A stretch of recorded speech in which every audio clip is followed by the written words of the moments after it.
D माई, doctor Dilip Ghosh, director ICR, मंच पर उपस्थित सभी महानुभाव, उपस्थित सभी सम्मान्य अतिथिगण और उपस्थित सभी भाई और बहनों, सबसे पहले मैं विशेष रूप से हमारी साइट्रस फ्रूट रिसर्च ऑर्गेनाइजेशन के डायरेक्टर डॉक्टर घोष साहब को और डॉक्टर त्रिलोचन महापात्रा जी को बहुत बहुत धन्यवाद दूंगा और उनका अभिनंदन करूंगा कि उन्होंने एक अच्छे युग की शुरुआत की है। इसके पहले जो डायरेक्टर थे उनको कह के मैं आखिर नाराज होकर उनसे बोलना बंद कर दिया था।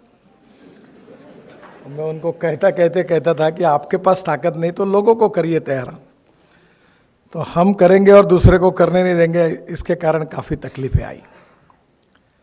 सबसे इम्पोर्टेंट चीज़ है कि ये जो मॉडल है ये हम सब लोगों ने समझने की आवश्यकता है।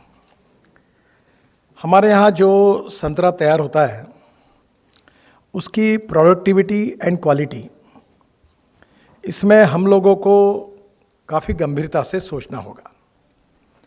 ब्राज़ील, स्पेन और अमेरिका में 1 हेक्टेयर में 30 टन संतरा होता है और हमारे यहाँ 10 से 12 टन होता है। और इसलिए प्रोडक्टिविटी को कैसे बढ़ाना, ये हमारा पहला एजेंडा है। दूसरा प्रोग्राम है क्वालिटी का। आप कभी भी दिल्ली और मुंबई में आजकल शादी में जाइए, बड़े लोगों के घर पर जो फ्रूट्स खाने के लिए मिलते हैं वो सब इंपोर्टेड होते हैं। इसका कारण हमारी जो क्वालिटी है उसमें काफ़ी सुधार होना चाहिए, वो नहीं हो पा रहा है। और जहाँ हमारी क्वालिटी सुधर गई वहाँ हमको अच्छा मार्केट भी मिला, जिसका उल्लेख अभी दिलीप घोष साहब कर रहे थे कि हमारे नासिक में जो सह्याद्री फार्म है वो 1500 करोड़ रुपए के द्राक्ष एक्सपोर्ट करते हैं। और ये इसलिए कर पा रहे कि उन्होंने अपनी जातियों को भी डेवलप किया, क्वालिटी को भी डेवलप किया और प्रोडक्ट को भी डेवलप किया। और प्रोडक्ट डेवलप करने के लिए हमको क्या करना चाहिए, ये हमारे लिए सबसे बड़ा चैलेंज है। और इसमें सबसे इम्पॉर्टेंट चीज़ है रिसर्च। मैं अक्सर 2 बातें रिपीटेडली कहते रहता हूँ कि innovation, entrepreneurship, science, technology, research, skilled and successful practices, we name it as knowledge, and conversion of knowledge into wealth is the future for the country. और इसलिए रिसर्च करना ये हमारे लिए बहुत आवश्यक है।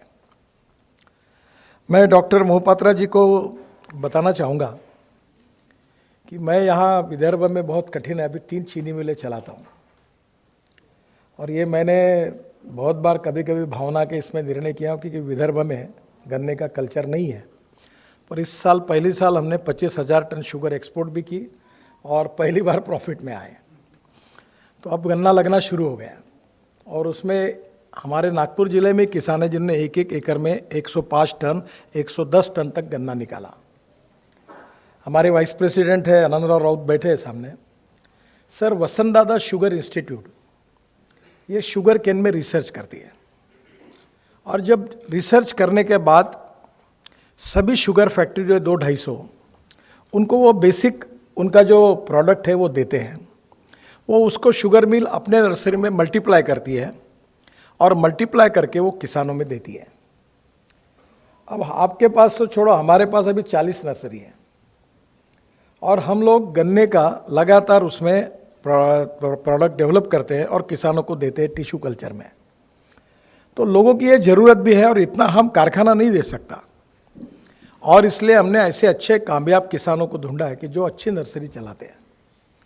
तो आपके यहाँ जो बेसिक रिसर्च है वो हो और इस रिसर्च के साथ जॉइंट वेंचर करके क्वालिटी के साथ कॉम्प्रोमाइज़ नहीं करते हुए, देखिए क्योंकि ये जो वरुण मोर्शी में जो हमारी नर्सरीज थी उन्होंने जो कलम बांधी थी उसकी क्वालिटी ठीक न होने के कारण भी नुकसान हुआ कुछ लोगों का। और इसलिए ये आपके जो नर्सरी के लोग हैं सब उनको मैं अनुरोध करूंगा कि ज़माना क्वालिटी का है। अब वो जो है शॉर्टकट मार के लोगों को थप्पे देना, तो शॉर्टकट कट यू शॉर्ट, चाहे राजनीति हो, चाहे बिजनेस हो, चाहे प्रोफेशन हो। अब युग जो है वो क्वालिटी का है। 1 बार 2 बार लोगों को मूर्ख बनाना आसान होता है, बाद में लोग खड़े नहीं करते हैं। तो पहली बात तो शॉर्टकट मत मारिए। सेकंड थिंग, बेस्ट क्वालिटी की कलम आपको देना है तो इंस्टीट्यूट के कोऑपरेशन से हम ऐसी कलम तैयार करें कि जो वर्ल्ड के स्टैंडर्ड में बराबर पहुंचे, प्रोडक्टिविटी के साथ और क्वालिटी के साथ। उसके लिए काफ़ी रिसर्च हुआ है। मैंने भी इनसे कलम खरीदी की है। मेरे यहाँ संतरे की भी कलम है, मौसम्बी की भी है और नींबू की भी है। अब 4-5 साल 6 साल हुए हैं। तो नेचुरली अब कैसा है कि उसका पैसा, उसका इनकम अच्छा मिलेगा तो किसानों का फायदा होगा। और इसलिए आने वाले समय में एक क्वालिटी का फ्रूट नहीं मिलता, इसके नुकसान हो गया। 80% माल जो आता है वो छोटा मोटा बड़ा ऐसा आता है, एक क्वालिटी का नहीं आता, जिसके कारण एक्सपोर्ट के मार्केट में अड़चन होती है। तो हमारा जो संतरा है वो टेबल फ्रूट करके अच्छा है। अब धीरे धीरे इसमें रिसर्च करके जो जो क्वालिटी ये सुधार रहे हैं, उसका एक ही सर्टिफिकेट है कि ग्राहक क्या पसंद करता है। कंज्यूमर जो पसंद करेगा वही प्रोडक्ट हमको मार्केट में लाना है। और इसलिए स्वाभाविक रूप से प्रोडक्टिविटी के साथ, क्वालिटी के साथ रिसर्च करके आप जो आपके नर्सरी में प्रोडक्ट तैयार कर रहे हैं वो किसानों को उपलब्ध कराएं। अब प्रॉब्लम यह है कि इंस्टीट्यूट की मर्यादा है, जगह भी कम है, उसको मल्टीप्लाई करना, इतने बड़े प्रमोट डिमांड को पूरा करना इनके लिए मुश्किल है। तो जब घोष साहब मेरे पास आए थे, घोष और मुरकुटे जी, तब मैंने उनको कहा था कि आप आपके इकोनॉमिक एंड टेक्निकल नॉर्म पर प्री क्वालिफिकेशन बनाइए और उसको धीरे धीरे जितनी नर्सरीज हैं हमारे क्षेत्र में उनको आप क्वालिफाई करिए। अब ये मैं जो बता रहा हूँ ये बहुत प्रूवन टेक्नोलॉजी है। मैं अभी तक 7 साल में 50 लाख करोड़ के रोड के काम कर चुका हूँ। हम कॉन्ट्रैक्टर को पहले टेक्निकल और फाइनेंशियली क्वालिफाई करते हैं, सेकंड बिड फिर फाइनेंशियल बिड खोलते हैं। तो आप ये टेक्निकल और फाइनेंशियली जो है उसको आपको चेक करना है। तो मैं आपसे सुझाव दूंगा कि इसका रेटिंग करिए ताकि इनमें भी स्पर्धा हो, ए रेटिंग, बी रेटिंग और सी रेटिंग। उसके नाम्स के पैरामीटर 10 तय करिए और जो भी आते हैं उनको रजिस्ट्रेशन करके ये नेशनल रिसर्च और ये जो ऑरेंज साइट्रस फूड जो है फ्रूट, इसकी ऑर्गेनाइजेशन अप्रूव्ड नर्सरी है, ये सर्टिफाई करिए। और ये करने के बाद उनके ऊपर कंट्रोल भी करिए और जो फ्रॉड करेंगे और जो गलत काम करेंगे उनका लाइसेंस कैंसिल कर दीजिए। और इसलिए वो फिर उसके बाद अगर प्रोडक्टिविटी बढ़ेगी, संतरे की, मौसम्बी की और नींबू की अच्छे फल आएंगे। अभी काटोल में मैं कान्हा में गया था, ताज होटल में, तो वहाँ मुझे एक परिवार मिला। तो मैंने उनको पूछा तुम कहाँ से हो? बोले हम दुबई से हैं। लड़के को पूछा तुम क्या करते हो? बोले मैं नागपुर में ही हूँ, अभी काम कर रहा हूँ। बोला क्या काम करते हो? बोले काटोल के पास मैंने 200 एकड़ जमीन खरीदी की है, रहने वाले दुबई के, और एक काटोल में उसने 200 एकड़ सीडलेस नींबू लगाया और नींबू एक्सपोर्ट कर रहा है। अब मैं जो भी बात कर रहा हूँ मैं सब प्रयोग खुद कर चुका हूँ, इसलिए मैं आपको बहुत कॉन्फिडेंस से बता रहा हूँ कि ये एक्सपोर्ट में जो क्वालिटी चाहिए वो कौन सी चाहिए, इसका अध्ययन आपको ही करना पड़ेगा कि स्पेन में, ब्राज़ील में और यूएसए में क्या है। अगर आप दे सकते हैं तो अच्छी बात है, अगर आप नहीं दे पाते तो वर्ल्ड के बेस्ट सक्सेसफुल प्रैक्टिसेस वाले इंस्टीट्यूट के साथ आप टेक्निकली जॉइंट वेंचर करिए, इसमें कोई गलत नहीं है। आत्मनिर्भर भारत बनाने के लिए हम अलग अलग टेक्नोलॉजी के साथ, देश के साथ हम लोग करते हैं। अभी लोहे का पर्याय हमने लाया, ग्लास फाइबर स्टील का। फिर हमने कभी एक नई टेक्नोलॉजी लाई कि जो पिलर बनते हैं, अभी ये आपके सामने ऐसा ही ब्रिज बनने वाला है कि उसमें डिस्टेंस 30 मीटर था, तो अभी वो हमने 120 मीटर कर दिया, 3 ब्रिज गायब कर दिए, 3 पियर, तो 40% कॉस्ट कम हो गई। तो ऊपर का जो पिलर है वो हम स्टील फाइबर में कास्ट करते हैं। तो अब क्या होगा कि जो 30-30 मीटर पे पियर खड़े होते थे वो 120 मीटर यानी 3 पियर बीच में के गायब हो गए, तो कॉस्ट भी कम होगी, लोगों की तकलीफ भी कम हुई। तो हमने ये मलेशिया से टेक्नोलॉजी लाई। अब टनल में, ब्रिजेस में टेक्नोलॉजी, वर्ल्ड में जहाँ से अच्छी टेक्नोलॉजी वो लाने में कोई अड़चन नहीं है और इसके सब अधिकार मोहम्पत्रा साहब के पास है। इसमें रिजर्वेशन मत रखिए। No one is perfect and no one can claim that he is perfect. उत्तम, अधिक उत्तम, सर्वोत्तम, up to infinity. You can not catch your own image. और इसलिए जिसका जो अच्छा है उसको स्वीकार करो और हमारा जो बुरा है वो निकाल दो। इसी से हम अच्छे प्रोडक्ट की तरफ जाएंगे। तो पहली बात ये जो रूट स्टॉक है इसकी क्वालिटी इंटरनेशनल स्टैंडर्ड और पैरामीटर के साथ संतरे की कैसी हो, ये जिम्मेदारी आपकी है। और आपने डेवलप की हुई जो क्वालिटी है वो नर्सरी के द्वारा उसका फिर पब्लिक को सस्ते रेट में उपलब्ध हो। अब इसमें ऐसा है कि आपने नागपुर में अभी 2-4 ही नर्सरी बनाई, तो ये एक झाड़ की कीमत 200 रुपये करेंगे, 500 रुपये करेंगे। अगर आपने 50 नर्सरी कर दिया और बाजार भरा दिया तो ये 50 रुपये में बेचेंगे वही प्रोडक्ट। ये डिमांड एंड सप्लाई का गणित है। तो काटोल, नरखेड़, वरुड और मोर्शी, अमरावती जिला, वर्धा जिला और नागपुर जिला, यहाँ आप ये संतरे ज़्यादा है और नागपुर ऑरेंज का एरिया यही है। बाकी भी जगह आप करिए, पर यहाँ की नर्सरी को अगर आपने अच्छा बनाया तो और फायदा होगा। मेरा एक सुझाव है, पंजाब राव कृषि विद्यापीठ का काटोल में है, दोनों सरकारी है, तो आप इसमें जॉइंट वेंचर करके संतरे के लिए उनके साथ मिलकर काम करेंगे तो वहाँ भी आपके लिए कल में तैयार होगी। तो जितनी डिमांड है, जितना लोग लगाना चाहते हैं, उतना अगर आपने किया तो मुझे लगता है कि हमारे यहाँ रूट स्टॉक अच्छा हो जाएगा, तो प्रोडक्टिविटी बढ़ेगी, हमारा एक्सपोर्ट बढ़ेगा, तो किसानों को पैसा मिलेगा। अब हमारा प्रॉब्लम है कि इस बार टेम्परेचर बहुत ज़्यादा हुआ, तो जितने संतरे वाले मुझे मिल रहे हैं उनका बार गिर गया। अब ये टेम्परेचर तो होगा ही ज़्यादा, अब टेम्परेचर बढ़ने के बाद भी बाहर नहीं जाना चाहिए, इसके लिए क्या करना चाहिए आप ही बता पाएंगे। तो कहीं ना कहीं रूट स्टॉक में और सॉइल में उसकी जो एनपीके की वैल्यू है और उसके साथ जो कुछ प्रॉब्लम्स है उसको ध्यान में लेकर, सॉइल से लेकर रूट स्टॉक तक उसका रिसर्च और गाइडेंस आपके तरफ से मिलेगा तो उसका फ़ायदा होगा।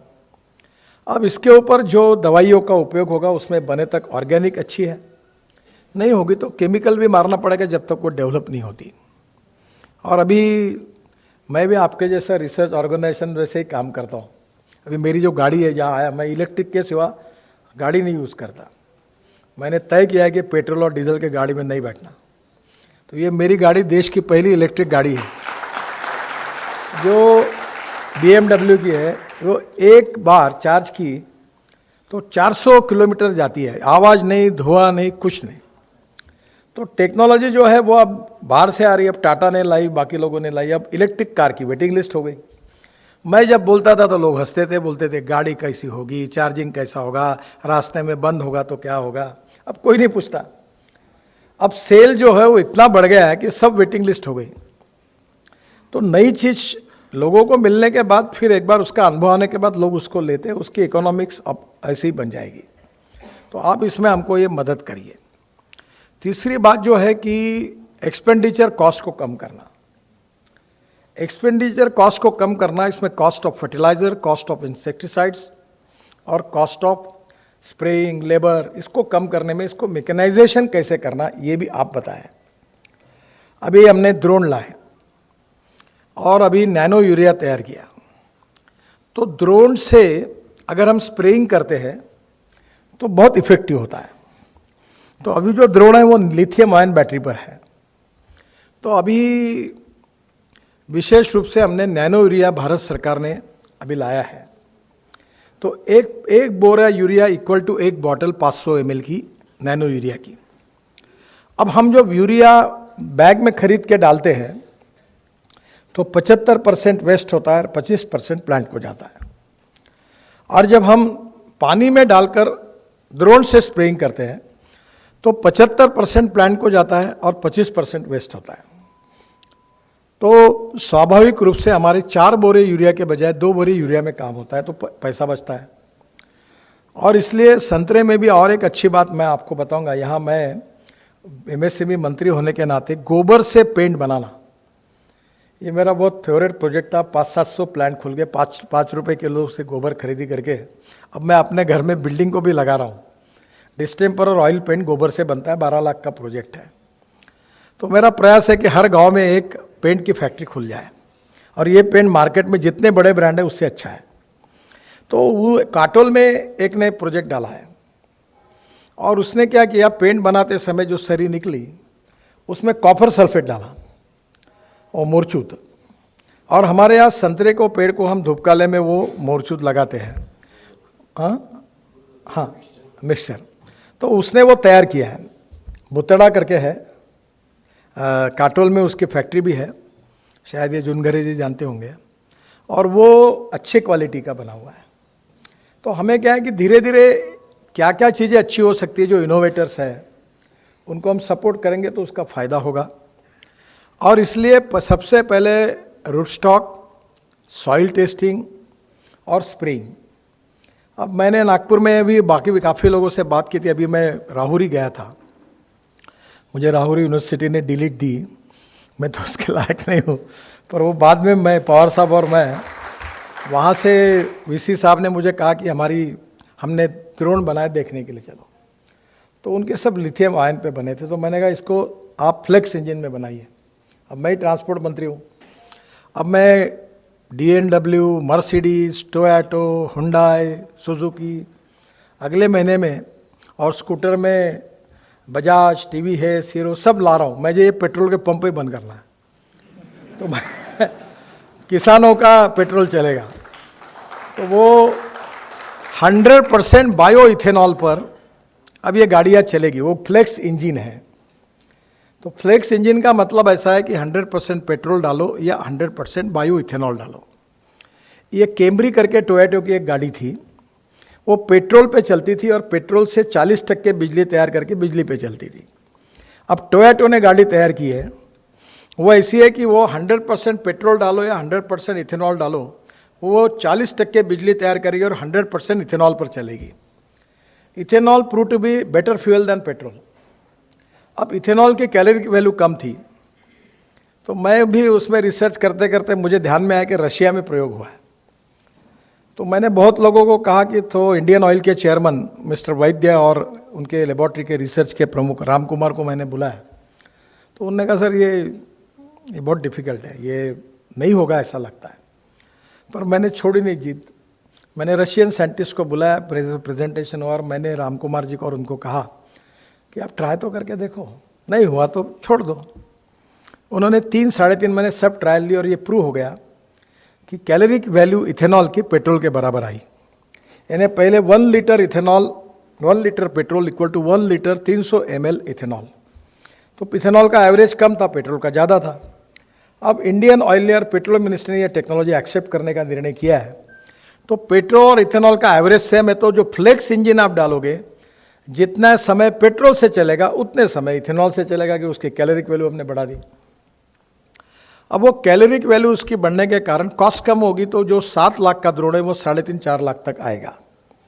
और मैं जल्दी 10-15 दिन में हमारे एग्रोविजन की ओर से उसका एक एग्जीबिशन करने वाला हूँ, और नागपुर में ही मैंने एक कंपनी को कहा है, वो बना रहे, उनका जॉइंट वेंचर कर दिया है।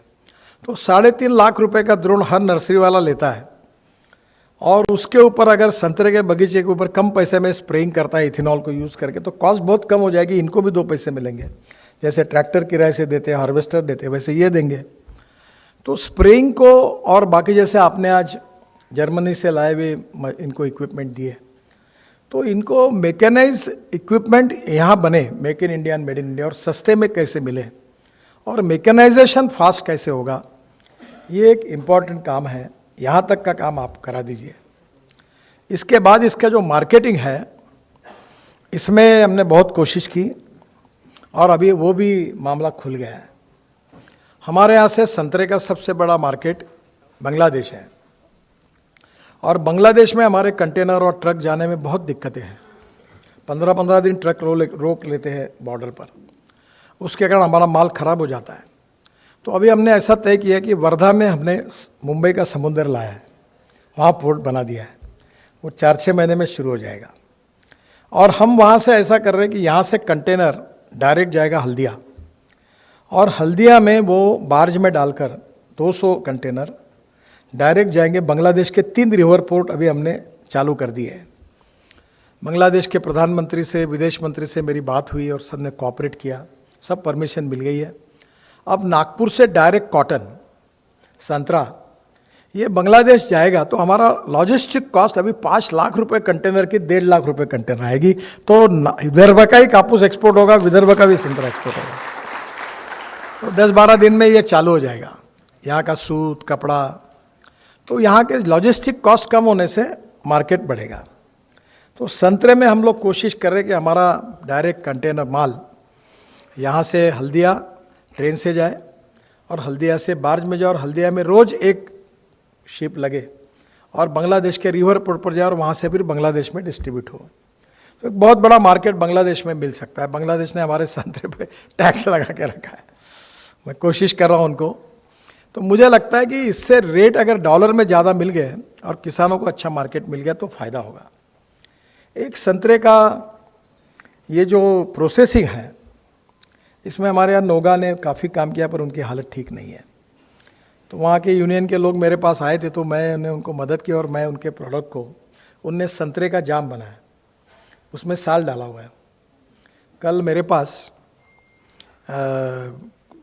और रामायण सीरियल में वो सीता का काम किया तो दीपिका चिखलिया वो आई थी, तो मैंने उनको टेस्ट करने के लिए दिया। उनको इतना पसंद आया कि एक बॉटल मांग के गए हूँ।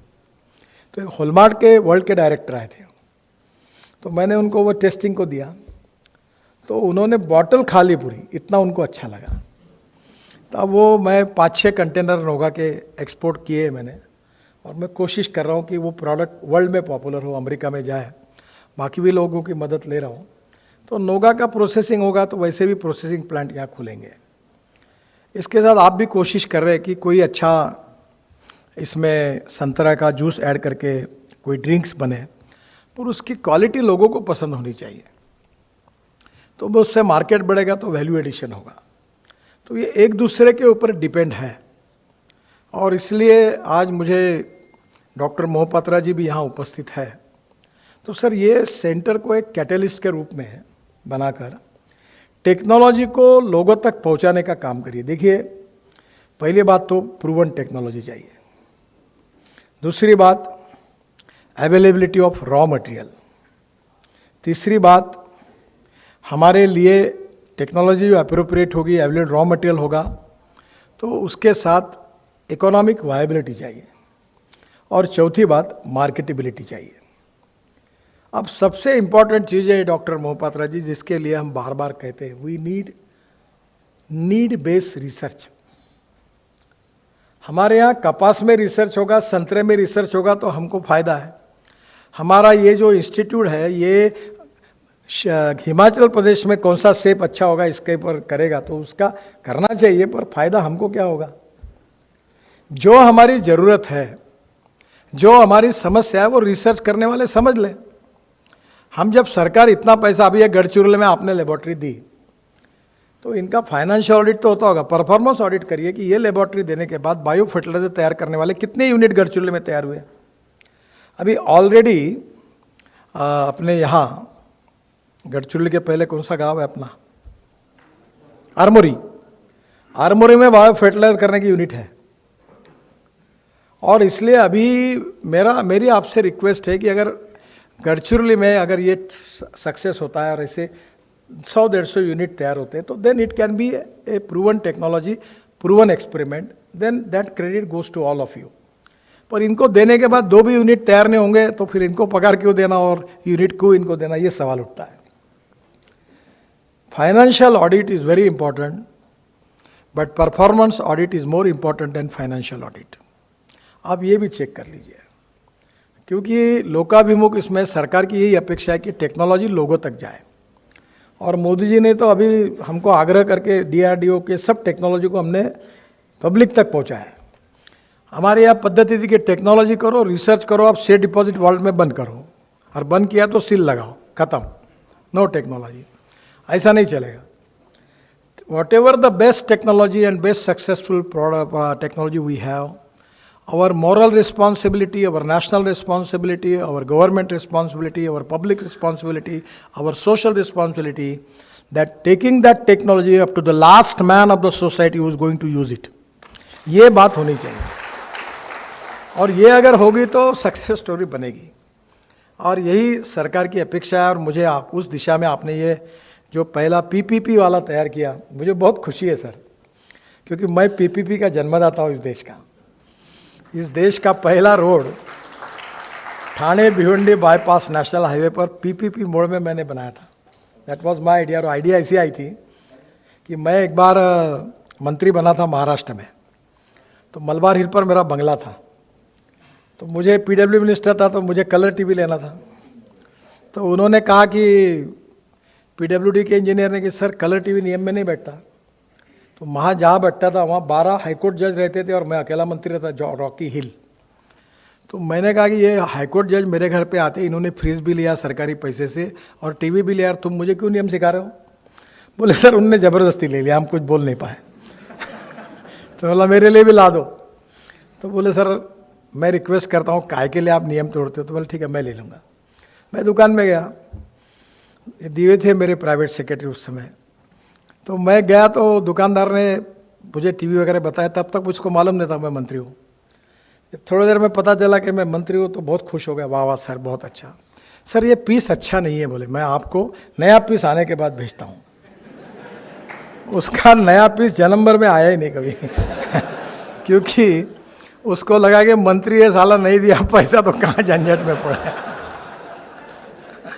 तो मैं उसका नया पीस आया नहीं, मुझे टीवी मिला नहीं। पर मुझे एक बात उसमें मिल गई कि जब टीवी अगर इंस्टॉलमेंट पे मिलता है, कार अगर इंस्टॉलमेंट पर मिलती है, घर अगर इंस्टॉलमेंट, रोड टनल और ब्रिज क्यों नहीं मिल सकता?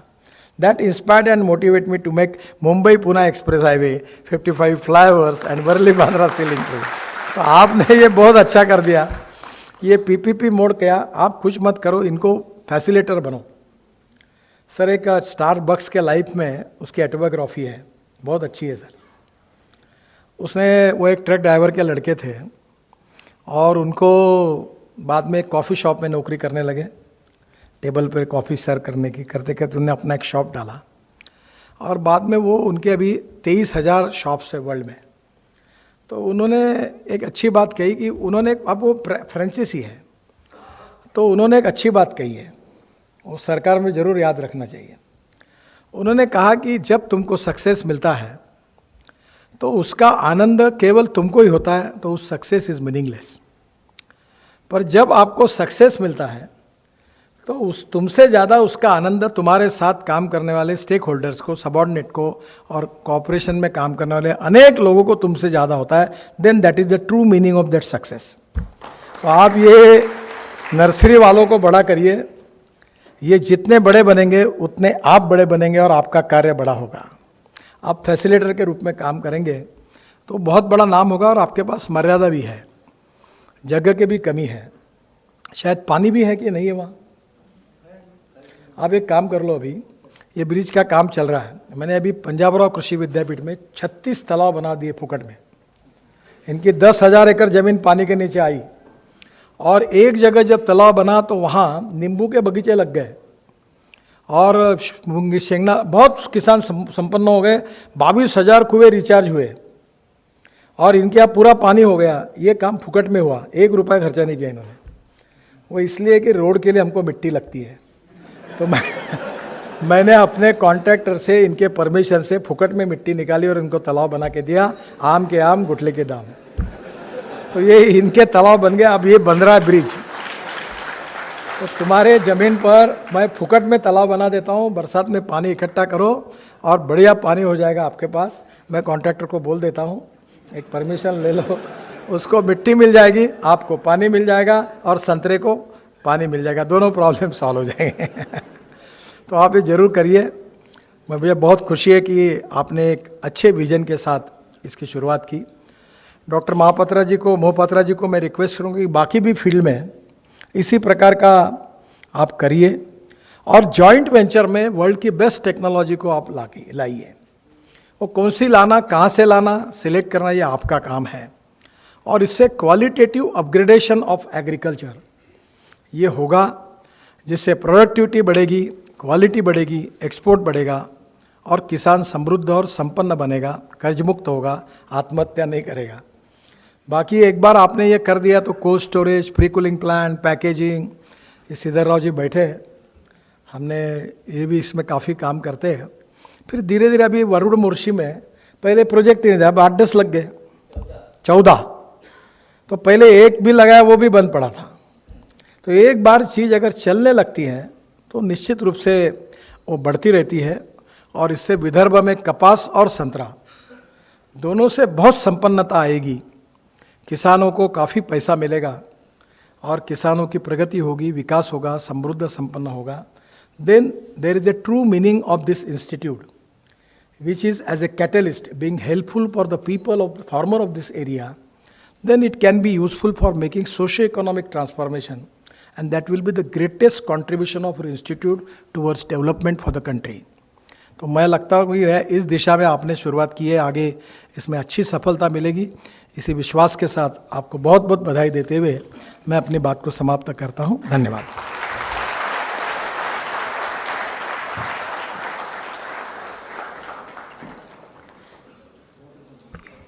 कार्यक्रम के अंत में हम एक फॉर्मल